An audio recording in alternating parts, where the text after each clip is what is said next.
Let's talk to Will Geddes, because on the front pages of many of the papers this morning, pictures of Meghan and Harry at a function in New York City, after which they say they were involved in a 2-hour near-catastrophic car chase. With sometimes speeds of 80 miles an hour, pedestrians jumping out of the way, police cars involved as well. If you're watching now, you can see Meghan Markle coming into the gala where she was awarded an award for her work with women and girls, advocacy for women and girls, she said. It was a Women of Vision award she got. Anyway, afterwards, she and Harry and her mother got into a car, and they say they were chased by the paparazzi. Now, I've been involved in a few chases in regard to paparazzis. I've been involved in a few chases in regard to celebrities, in regard to all manner of things, right? Right now, what we're seeing, before we talk to Will Geddes about this, is some footage of Harry and Meghan in the back of a yellow cab in New York, because they got out of their limo, they got into this yellow cab.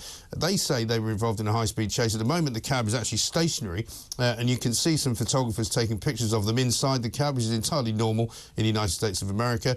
I mean, you can understand Harry being slightly camera shy, should we say, but he's not camera shy all the time.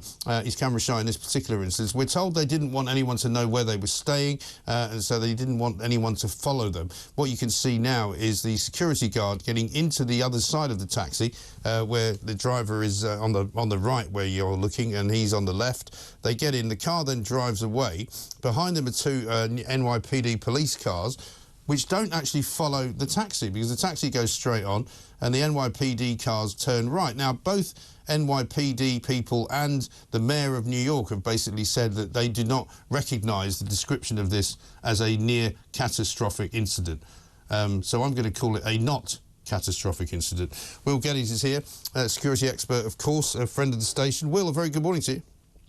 Morning, Michael. Now, you've probably been involved in one or two jobs in New York City. I used to live there. I've been involved in all sorts of business with the American paparazzis, and they can be pretty brutal. I mean, I used to know a guy called Phil Ramey, who was a photographer based in LA, who was one of those who hired a helicopter to hover over the Malibu mansion where Sean Penn and Madonna got married, and the sky was like something out of Vietnam in the final days of the war, you know.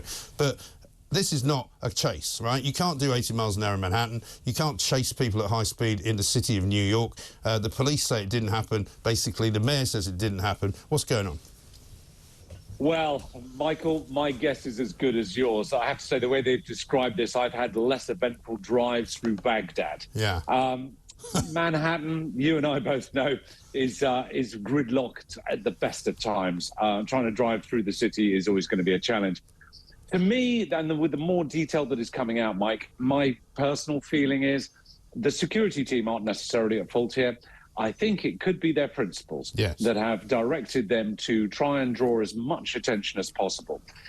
From running many, many journey management plans in Manhattan, moving lots of very important, very recognizable people around the city from one location to another, we've been able to do it very discreetly, very quietly.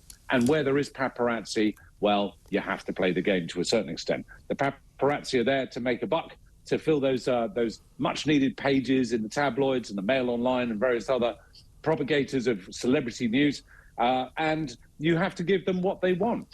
So, you know, they can keep trying this on with trying to say that they're being harassed, but ultimately it is unfortunately comes with the territory of the job that they have. Well, a bit of it does, but as you say, there are plenty of ways around that kind of behaviour. You know, there are plenty of celebrities who go in and out of buildings, who go stay in hotels, who go and stay in private houses. You know, the world of celebrity, as you know, Will, better than anyone, is full of ways of getting out of stuff like that. You know, people say, oh, well, they had to get in a yellow cab because then they could get lost in the crowd. I mean, the last time I was in New York City, the traffic was so bad, you literally couldn't go more than about 5 miles an hour. But there's a million Cadillac Escalades driving around, and there's a million Chevy Suburbans. So, you know, they don't have to be in a yellow cab to be incognito. They can just be in a blacked-out Chevy Suburban, and there could be 4 of them. And, I mean, I used to know guys like yourself when I was working over there, and, you know, you'd have four cars. One had the real people in, the 3 others were decoys. You know, it's very simple. The paparazzi aren't that smart, and they get tipped off sometimes to find out where people are, but you can lose them easily. Well, I can speak for one occasion myself, Mike, where I ran decoy on some paparazzis for a female principal, where I wouldn't normally hopefully be mistaken as a female, but I had a very glamorous red wig on, was driving their vehicle, sure took you them look right lovely. off down a direction. Oh, I did. I looked lovely. And took them literally so in the opposite direction to where their genuine sort of target was. And they were most frustrated by it. But it's the games you play. I used to do this a lot in LA for some of the Hollywood actors I looked after, where we would drive through the traffic lights, leave it till the very last minute, so the pap would have to jump the lights. They would get a $50 fine every time they jump the lights. Do that enough times, they start going, well, hang on a second, I'm going to make less money with these pictures than I am getting and accruing in various fines and penalties. So, you know, there are ways to do it. I mean, again, where paparazzi are even better, and I do know this because from running surveillance teams, if you've got someone who's on a motorcycle who is following you, it's going to be very difficult to shake them. So trying to live in Manhattan, bearing in mind Upper East Side, there could be doormen, there could be caterers, there could be cleaners, there could be people on the street who will watch them going in and out of wherever it is that they're staying. The anonymity and the secrecy of their location where they're staying wouldn't be able to be held for too long, and it would be unrealistic to expect it to be. No, of course, but this is why we have these sort of security people like your good self, you know, and if I was advising them and I could be paid probably £1,000 a minute for the privilege of it, I'd say, right, you're going to stay in a building that's got an underground car park, you're going to go into the underground car park, they're going to not know which one of those buildings you're going to stay in, you're going to come out of the building in another car, you're going to go, you know, this is bread and butter to people like us, and I don't understand it's standard. why, you know, suddenly, you know, Harry, bizarrely, just in the middle of the way that he is now trying to make out that he needs proper protection when he's in Britain, suddenly says that he was a near-catastrophic. I mean, what was catastrophic about it? Why does he use that word? Nothing. Again, this is why my gut feeling, Mike, is this leads back to Harry and Meghan, and it's them that is creating this further. What I find is quite distasteful, though, is this paralleling of their situation to the demise of his mother. Yes. And there is absolutely no correlation in my eyes. First of which, you've seen the photographs the paps took of them in the back of the cab. None of them had their seatbelts on, Mike. Yeah. And that is one of the critical failings of Princess Diana in that car crash. If she'd had her seatbelt on in the back seat, there's a good chance she could have survived. Well, the one person who did survive the crash was wearing a seatbelt, wasn't he? Correct. And also bearing in mind, they talk about, obviously, Henry Paul, the driver of Princess Diana in that fateful instant. They were getting into a taxi with a driver they had never met before, didn't know what his capabilities was, if the guy was on meds, if he was a psychopath or anything. Right. So they're putting their lives into the hands of an unknown entity to drive them around New York City. So this is why I find that distasteful. Exactly right. Let's have a look at Eric Adams. He's the mayor of New York City. Here's what he had to say about it. I would find it hard to believe that there was a 2-hour high-speed chase. That would be, I find it hard to believe, but we will find out the exact duration of it. But if it's 10 minutes, a 10-minute chase is extremely dangerous in New York City. We have a lot of traffic, a lot of movement, a lot of people are using our streets. Any type of high-speed chase that involves something of that nature is inappropriate. I think all of us, I don't think there's many of us who don't recall how his mom died, and it would be horrific to lose an innocent bystander during a chase like this, and something to have happened to them as well. So I think we have to be extremely responsible. I thought that was a bit reckless and irresponsible. Yeah, I think reckless and irresponsible is the words that he chose very carefully there, because I think what I know is that if you're involved in a high-speed chase, it doesn't involve a stationary taxi with 2 police cars stationary behind it.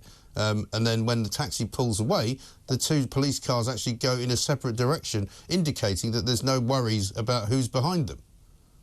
Yeah, I mean, that could have been a deliberate tactic, Mike, I'm sure you appreciate, you know, by the NYPD to draw attention away from the taxi. Obviously, if they've been, you know, point and charlied, that is obviously a police car in front and a police car behind, then that may have obviously made it pretty obvious and signposted that they were going to be in there. So letting the taxi flow into the general traffic of the thousands of other yellow cabs on Manhattan Street might not have been a bad idea. Certainly, we've used black cabs in London, driven by my own operators, to move high-value persons around. And it is a very good way to evade surveillance and a good way to evade paparazzi. But the whole thing on this story, you know, I look at the security team, I look at some of their drills, some of the paparazzi are accusing the drivers of using obstructive and blocking tactics. Well, that's standard drills for us, guys. We're not going to make the paparazzi's life easy. We accept that they are there, but we're not going to make it easy for them. We're going to make it very difficult and evade them where we can. So from what I can see so far, Mike, I don't find fault in the security team. I don't know who they are. I don't know who's on the team. I might know some of the people, but we're all very secretive about what we do. But where I'm really, really, really finding distasteful is this whole amplification by Harry in his statement about this dramatic event, which, to be honest, literally, you know this, Mike, you've been to New York, you lived in New York like me. You know, you can't move faster than probably 15, 20 miles per hour at the best of times. No, it's a bit like London. I mean, if I wanted to get downtown fast to get to the courthouse, I took the subway, took the 7 line. You know, you don't get in a cab, it takes too long. But, I mean, let me ask you one final thing about the court case here, because here, of course, he's asking for permission to pay police officers privately from his own funds to have him guarded while he's here. I find it slightly ironic that he's trying to make the case from a foreign country where he says he's in danger, because when he's here, he's not in danger, is he? No, exactly, Mike. I mean, in the States, in New York, you can hire NYPD officers legitimately. I've utilised them. Obviously, they bring a lot of value with, obviously, their badges and their authorities that they can bring, certainly if you're moving a VIP around. But that is recognised by the NYPD. That is allowed to be done when they're not on duty. In the UK, it's a totally different matter. If he starts paying or requesting that even in a very benevolent way, he's going to pay for his own security, that sets a very dangerous precedent for other heads of state and other VVIPs that come into the country. He is not at considerable risk here in the UK. He is at risk pretty much to the same level as many other low-level royals, of whom don't have close protection. Yeah, I think that's absolutely right. And that's why, obviously, the police are saying we can't make exceptions for Harry, because if we did, we'd be making them for everybody who's got enough money to pay the police to privately police individuals just because they can afford to do it. Yeah, absolutely. And I mean, and the Met Police obviously picks up the budget for RASP, as they're called, which is the Royalty and Specialist Protection Group. And I've got a couple of very good mates who are in there. The bill is immense anyway for close protection, and that's why in the private sector, people are usually quite shocked when they haven't had it before to find out how much it costs and what it involves and everything else. But in the public sector, obviously with the Metropolitan Police, they already are trying to stretch those budgets out as much as they possibly can. Mark Rowley's doing an excellent job of obviously trying to distribute those monies into areas to stop building up community police officers, things that everybody else on a day-to-day basis will see the value from. Putting money and investing it and assigning it to Prince Harry for whenever he decides to come over to the UK, I don't think many people will see as a good investment. No, I don't think so. Certainly not worthwhile for us. Will, thank you very much indeed. Will Geddes there, security expert, with his insight into what happened in New York. Near catastrophic? Not even near, not even close, from somebody who doesn't give a name. I don't believe a word of this nonsense. I think Harry lost his case for police protection in the UK and dreamt this up so our courts would change their minds. He has enough money, pay for his own private guards. Well, he wants to pay, but the trouble is he doesn't want to just pay for private guards. He wants to pay the police in this country to work privately for him. Well, I'm sorry, we don't live in feudal Britain. You don't get to buy the police off just because you used to be Prince Harry of Hertfordshire. You've given it all up. You've gone to live in America. Take it like a man. Take it as you should take it. And if you want private security, pay for it. That's what you do in America, and that's what you should do here. Meanwhile, the near-catastrophic incident that happened appears to be not quite so near-catastrophic as everybody thought. What appears to be catastrophic is the PR disaster that Harry and Meghan have brought upon themselves by pretending that they were being chased for 2 hours at high speed through the streets of New York like some kind of scene from Fast and Furious 23. You can't drive at 80 miles an hour through New York, and the only footage we've seen so far is of a yellow taxi, a stationary yellow taxi, with Harry and Meghan in the back of it, and a security guard in the front, and a taxi driver who said, actually, it wasn't that bad. What's going on? Absolutely unbelievable.